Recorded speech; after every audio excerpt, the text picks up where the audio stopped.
Bismillahirrahmanirrahim. Assalamualaikum warahmatullahi wabarakatuh. Innal hamdalillah usalli wa usallimu ala Rasulillah Muhammad ibn Abdullah wa ala alihi wa ashabihi wa mawalah. Asyhadu an la ilaha illallah wahdahu rabbi la syarikalah wa asyhadu anna Muhammadan abduhu wa rasuluh. Qala Allah Ta'ala fi kitabihil karim, ya ayyuhalladzina amanu taqullaha haqqa tuqatih wa la tamutunna illa wa antum muslimun, amma ba'd. Allahumma 'allimna ma yanfa'una wanfa'na bima 'allamtana wazidna ilman. Allahumma inna nas'aluka ilman nafi'an wa na'udzubika min ilmin la yanfa'. Para hadirin jamaah salat maghrib dan isya rahimani wa rahimakumullah. Alhamdulillah, pada kesempatan ini insyaallah kita akan melanjutkan pembahasan kitab tauhid alladzi huwa haqqullah 'alal 'abid. Kita masih pada pembahasan bab tentang dukun, tukang ramal dan yang sejenis dengannya. Pada pembahasan yang lalu kita sudah menjelaskan beberapa tanda, beberapa ciri dari dukun, sihir, tukang ramal atau yang sejenis dengannya. Berikutnya kita akan mulai membahas beberapa dalil yang disampaikan oleh penulis di dalam bab ini. Qala rahimahullahu ta'ala, Imam Muslim meriwayatkan di dalam kitab sahihnya dari salah seorang istri dari istri-istri Nabi sallallahu alaihi wasallam bahwasanya beliau bersabda, man ata arrafan fasa'alahu an syai'in fasaddaqahu lam tuqbal lahu salatun arba'ina yauman. Barang siapa yang mendatangi arrafan. Arrafan ini nama lain dari al-kahin. Jadi sebagaimana al-kahin, maka arraf juga adalah orang yang mengaku mengetahui perkara gaib melalui isyarat-isyarat tertentu. Ya, dia suka menunjukkan barang yang dicuri, barang yang hilang, atau yang semisal dengan itu. Kalau diterjemahkan bahasa kita, arrafan ini tukang ramal. Man ata arrafan, barang siapa yang mendatangi tukang ramal, fasa'alahu an syai'in, lalu dia menanyakan kepadanya tentang sesuatu, fasaddaqahu, lantas dia mempercayainya, lam tuqbal lahu salatun arba'ina yauman, maka salatnya tidak akan diterima selama 40 hari. Lam tuqbal lahu salatun arba'ina yauman. Maksud dari kalimat ini, dia tidak memperoleh pahala daripada salatnya selama 40 hari. Dan tentu para jamaah yang dirahmati Allah, dia tidak perlu mengulang salatnya selama 40 hari itu. Jadi dia tetap berkewajiban salat. Kalau dia tidak salat, maka dosanya berarti bertambah. Ya, dosa karena dia bertanya ke dukun, juga dosa karena meninggalkan salat. Jadi kewajiban salat tetap ada pada dirinya. Namun ketika dia salat, ya setelah dia bertanya kepada dukun, maka 40 hari salatnya tidak akan berpahala. Ketika dia mengetahui salatnya 40 hari tidak berpahala, tidak ada juga hajat bagi dia untuk mengulang 40 hari salat tersebut. Baik, para jamaah yang dirahmati Allah, ya tentu ini bagian daripada balasan yang seharusnya menjadi perhatian ya bagi manusia. Ya, jangan sampai mereka datang ke dukun bertanya tentang sesuatu apalagi sampai membenarkannya. Baik, para jamaah yang dirahmati Allah Subhanahu wa taala, Di dalam hadis yang mulia ini sangat jelas sekali Rasulullah Shallallahu Alaihi Wasallam mengabarkan bahwa barang siapa yang mendatangi tukang ramal, lalu dia bertanya tentang perkara gaib kepada dirinya, lantas dia mempercayai ucapan dari tukang ramal ini, maka Allah Subhanahu wa taala menghapus pahala salatnya selama 40 hari.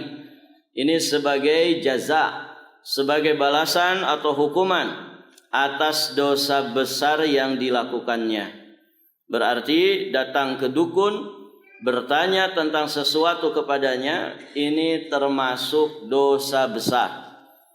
Tidaklah pahala salat 40 hari dihapus gara-gara perbuatan tersebut, melainkan karena perbuatan tersebut dosa besar. Para jamaah sekalian yang dirahmati Allah, di sini juga kita bisa memahami bahwa seorang manusia bisa saja dia terhalang untuk mendapatkan pahala daripada amal solehnya karena perbuatan maksiat yang dilakukannya. Jadi berbahaya maksiat itu.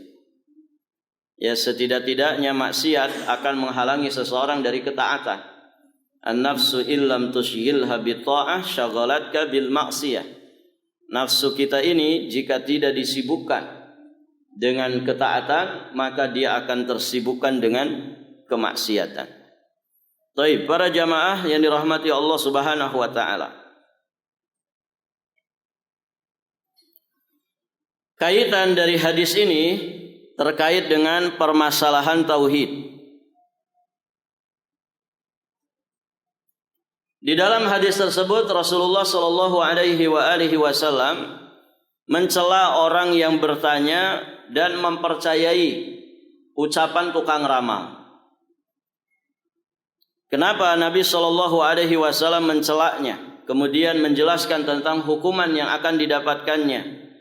Karena pada hakikatnya para jamaah, orang tersebut berarti sudah menjadikan dukun sebagai tandingan bagi Allah Subhanahu wa taala dalam perkara mengetahui hal-hal yang gaib.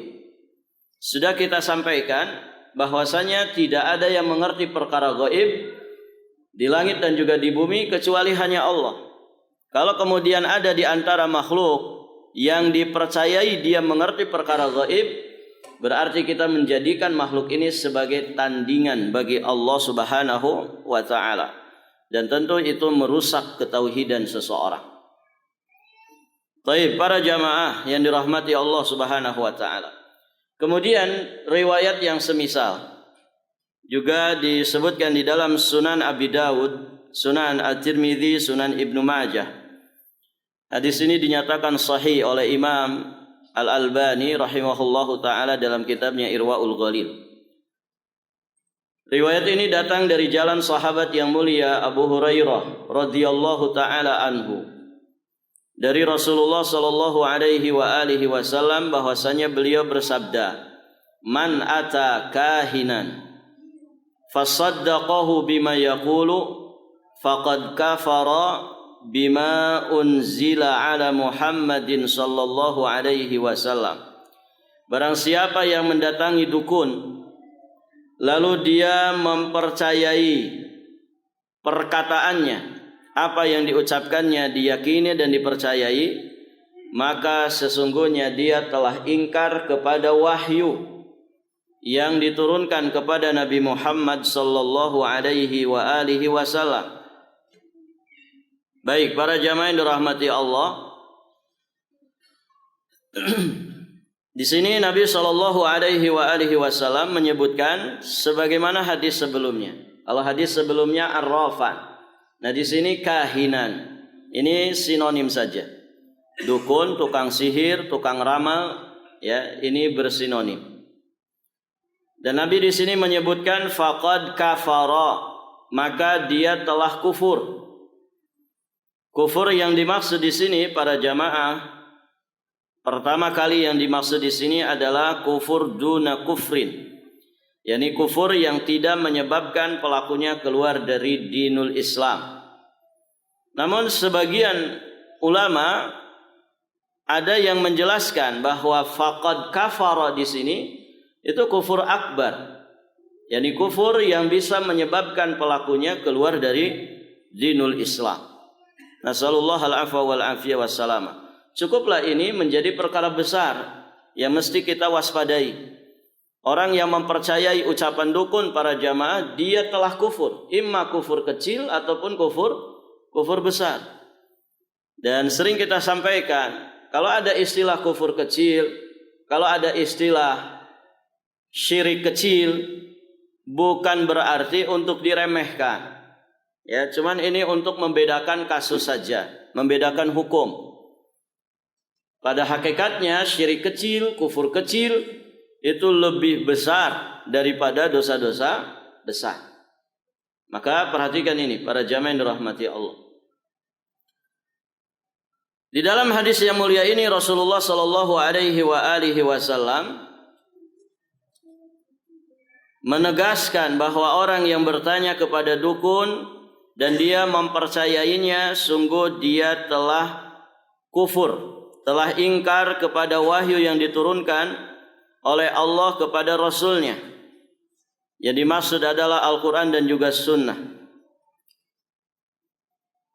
Apa saja wahyu yang Allah Subhanahu wa ta'ala turunkan kepada Nabi Muhammad terkait dengan masalah ini? Pertama, para jamaah, di antara perkara yang Allah wahyukan, Allah turunkan kepada Nabi Muhammad sallallahu alaihi wasallam adalah al-inkar, yakni pengingkaran terhadap dukun, pengingkaran terhadap tukang sihir atau tukang ramal. Mereka ini harus diingkari. Harus diingkari, jangan malah dijadikan rujukan. Ketika terjadi masalah, mereka jadi rujukan, tidak boleh. Ya, karena wahyu dari Allah menegaskan bahwa dukun, tukang ramal, tukang sihir harus diingkari. Ketika kita menjadikannya sebagai tempat untuk bertanya, menjadi rujukan ketika ada permasalahan, berarti kita telah mengingkari wahyu yang diturunkan oleh Allah Subhanahu wa ta'ala. Kemudian di antara wahyu yang Allah turunkan kepada Nabi Muhammad ditegaskan di dalam ayat-ayat Al-Quran dan juga hadis Nabi bahwasannya Allah Subhanahu wa ta'ala mengkhususkan ilmu gaib hanya untuk dirinya.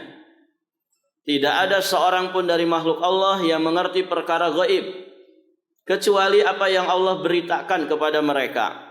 Dan itu juga sedikit sekali, kemudian hanya kepada orang-orang khususnya, bukan kepada sembarangan orang, apalagi kepada dukun, orang yang durhaka kepada Allah dan Rasulnya. Taib, para jamaah yang dirahmati Allah. Makanya di dalam Al-Quranul Karim Allah Subhanahu wa ta'ala menegaskan, qul la ya'lam man fis samawati wal ardil ghaiba illallah wa ma yash'uruna ayyana yub'atsun. Ini ada di surat An-Naml ayat 65. Katakanlah, tidaklah mengetahui siapapun yang di langit dan di bumi tentang perkara gaib kecuali hanya Allah Subhanahu wa ta'ala. Di surat Al-Jin ayat 26 Allah Subhanahu wa ta'ala menegaskan, alimul ghaibi fala yudhiru ala ghaibihi ahada. Allah yang maha tahu tentang perkara gaib, maka Allah Subhanahu wa ta'ala tidak menampakkan perkara gaib ini kepada seorang pun dari hambanya. Barakallahu fikum. Dan sudah kita sampaikan, sekelas para nabi dan rasul, mereka menyatakan tidak mengerti perkara gaib. Sekelasnya para malaikat, ternyata juga malaikat menyatakan la ilma lana illa ma'allamtana. Kami tidak punya ilmu apa-apa kecuali apa yang engkau ajarkan kepada kami. Itu pernyataan malaikat. Demikian pula bangsa jin yang sering dianggap oleh manusia mengerti perkara gaib. Jin juga ditegaskan oleh Allah Subhanahu wa ta'ala tidak mengetahui perkara gaib. Barakallahu fikum. Ini wahyu yang sangat jelas dan tegas yang diturunkan kepada Nabi Muhammad sallallahu alaihi wasallam. Maka orang yang menjadikan dukun sebagai rujukan, tempat bertanya, kemudian dia percayai, berarti dia telah mengingkari wahyu-wahyu Allah ini. Nas'alullah al-afwa wal-afiyah wassalamah. Taib. Para jamaah yang dirahmati Allah. Kemudian di sini beliau juga menukilkan riwayat yang sama dengan menggabungkan antara arraf dan kahin. Diriwayatkan oleh keempat penulis kitab sunan. Kitab sunan ada 4 yang masyhur. Sunan apa saja? Kitab sunan.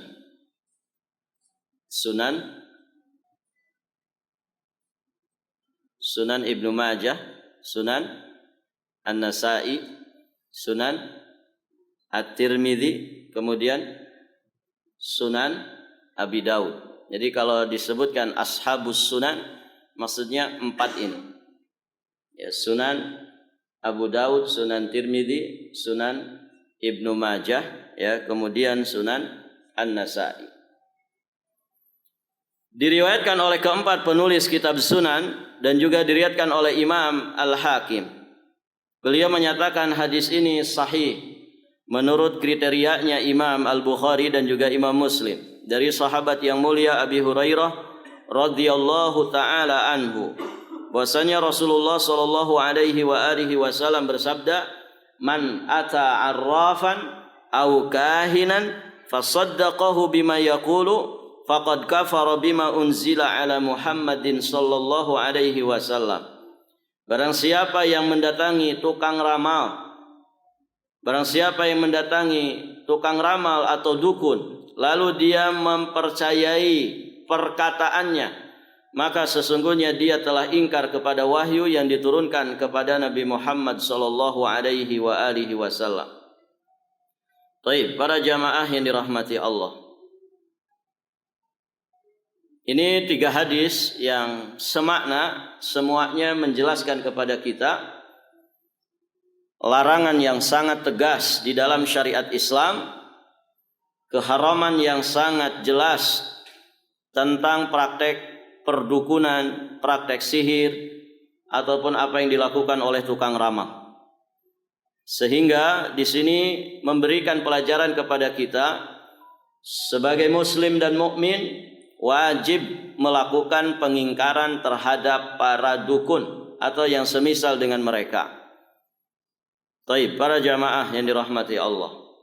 Kemudian di sini dinukilkan juga riwayat dari Imran bin Husain marfu'an, ya, secara marfu'. Disebutkan dalam riwayat tersebut, laisa minna man tatayyara aw tutayyira. Laisa minna man tatayyara aw tutayyira lahu aw takahhana aw tukuhhina lahu aw sahara aw suhira lahu. Man atakahinan fasaddaqahu bima yaqulu faqad kafara bima unzila ala Muhammadin sallallahu alaihi wasallam. Tidak termasuk golongan kami orang yang melakukan tiarah. Ya, sudah pernah kita bahas tentang tiarah. Orang yang melakukan tatayyur. Tatayyur itu awalnya medianya pakai burung. Kemudian dia meramal dirinya dengan burung ini. Nanti digertak burung ini terbangnya kemana. Kalau ke arah depan atau ke sebelah kanan, ya mereka tafa'al. Ya. Mereka tafa'ul, yakni menganggap dirinya akan bernasib baik. Tapi kalau kemudian terbangnya ke sebelah kiri, terbangnya ke arah belakang, maka tasya'am, ya mereka tasya'um, mereka menganggap akan bernasib sia.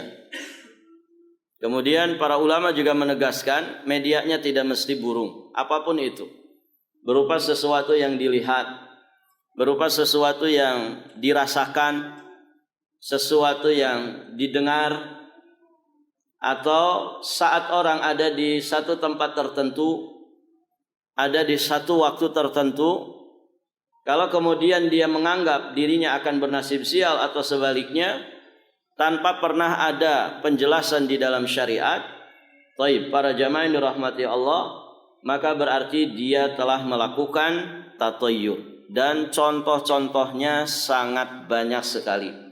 Mungkin jamaah di sini kalau disuruh nyebutkan satu-satu saya kira bisa semua nyebutkan. Ya. Masing-masing daerah tatayurnya juga macam-macam, begitu ya. Taib, para jamaah. Nah, Nabi menegaskan tidak termasuk golongan kami orang yang melakukan tiarah atau meminta dilakukan tiarah. Dia sendiri yang mempraktekannya ataukah dia minta dipraktekkan sama orang. Au takahhana au tukuhina lahu. Atau orang yang meramal, meminta diramalkan.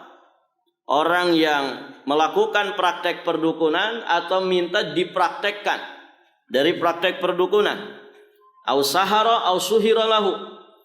Dia yang melakukan sihir atau meminta dilakukan sihir untuk dirinya. Ini semuanya sama. Mereka mendapatkan ancaman dari Nabi SAW, laisa minna, bukan termasuk golongan kami. Maksudnya bukan termasuk orang yang mengikuti sunnah Nabi, bukan termasuk orang yang mengikuti syariat Nabi. Baik para jamaah, kemudian kalimat berikutnya disampaikan oleh Nabi SAW dengan kalimat yang sama. Man ataka hinan fasaddaqahu bima yaqul faqad kafara bima unzila ala Muhammad. Baik, para jamaah yang dirahmati Allah Subhanahu wa taala.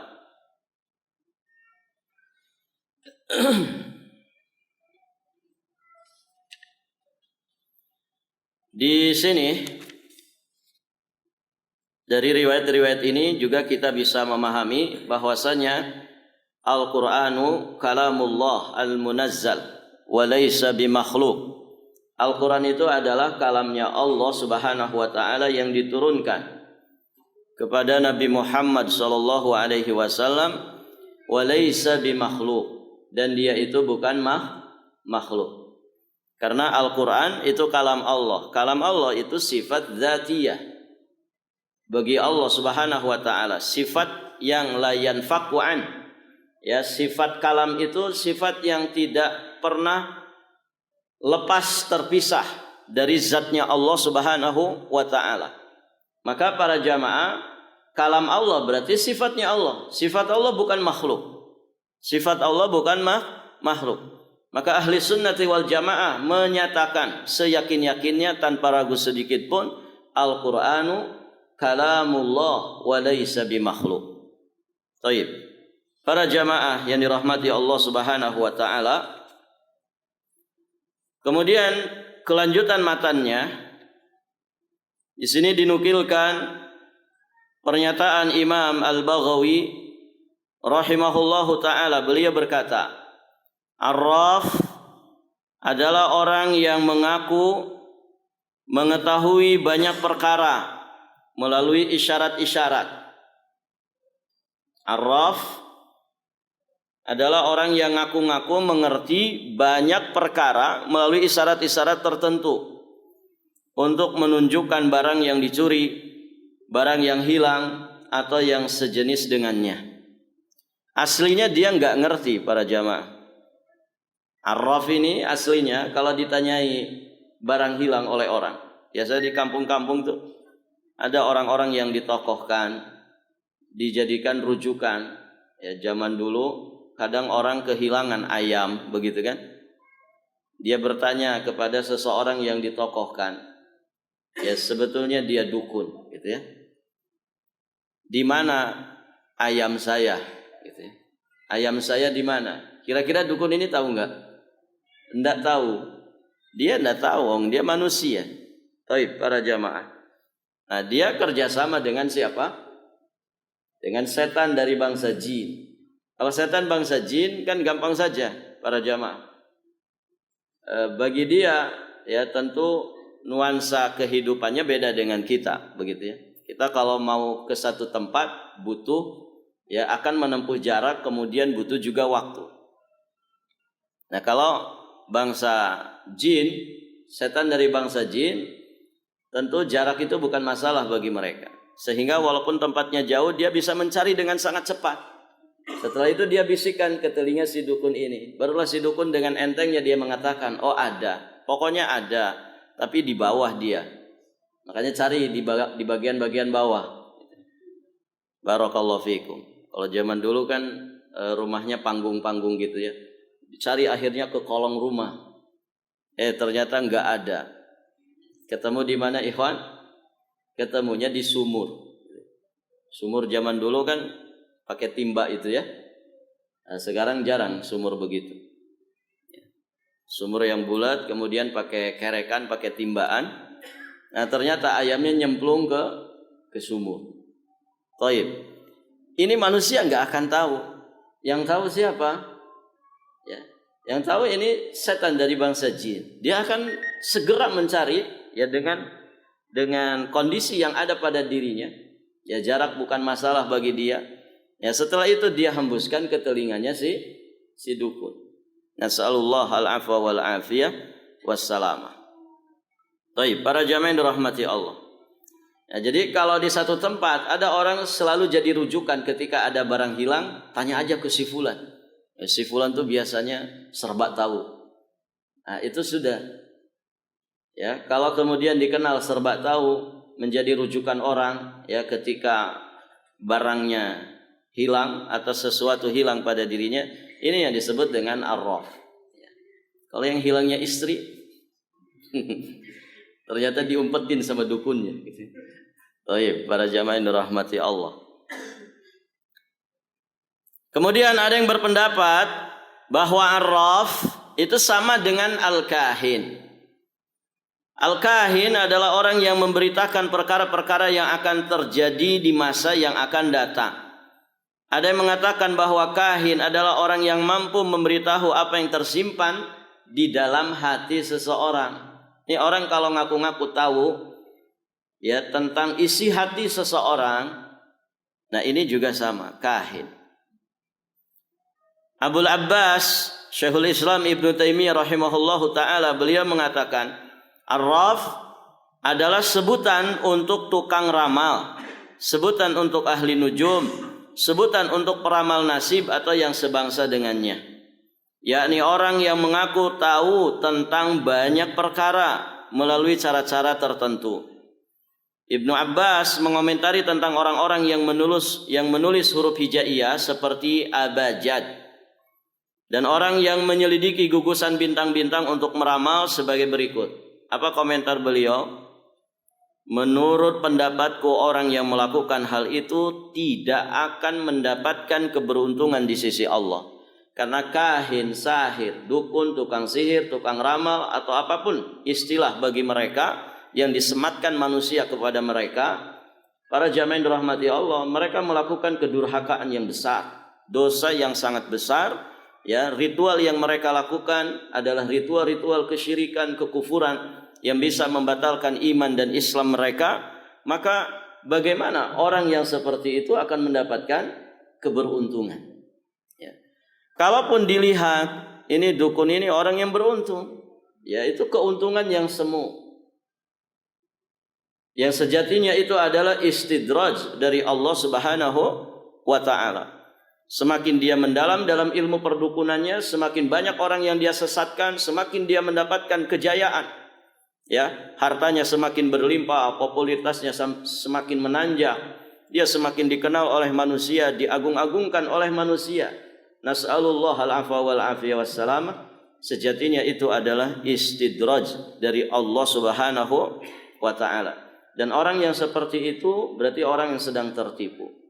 Ya, semoga Allah Subhanahu wa taala melenyapkan para dukun, tukang sihir atau yang sejenis dengan mereka. Setidak-tidaknya Allah menyedikitkan jumlah mereka, terkhusus di negeri-negeri kaum muslimin. Amin. Allahumma ya rabbal alamin. Baik para jamaah yang dirahmati Allah Subhanahu wa taala, nanti berikutnya kita akan masuk dalam pembahasan bab tentang nusyrah. Ya, nusyrah itu pengobatan sihir. Nanti ada yang dibolehkan, nusyrah yang dibolehkan, ada juga nusyrah yang tidak dibolehkan. Ini kita bahas insyaallah di kesempatan berikutnya. Dan nanti setelah bab itu kita juga akan mengulang kembali pembahasan tatayyur. Ya, di sini muallif rahimahullahu taala beliau menyendirikan pembahasan tentang bab tatayyur karena saking banyaknya manusia yang terjatuh ke dalam tatayyur ini. Baik para jamaah sekalian yang dirahmati Allah, sampai di sini pelajaran kita. Ya, insyaallah taala nanti kita lanjutkan di kesempatan berikutnya. Kita tutup dengan doa kafaratul majlis. Subhanakallahumma bihamdika asyhadu an la ilaha illa anta astaghfiruka wa atubu ilaik. Hadanallahu wa iyyakum ajma'in. Wallahul muwaffiq ila aqwamit thariq. Al-'afwu minkum. Wassalamu alaikum warahmatullahi wabarakatuh.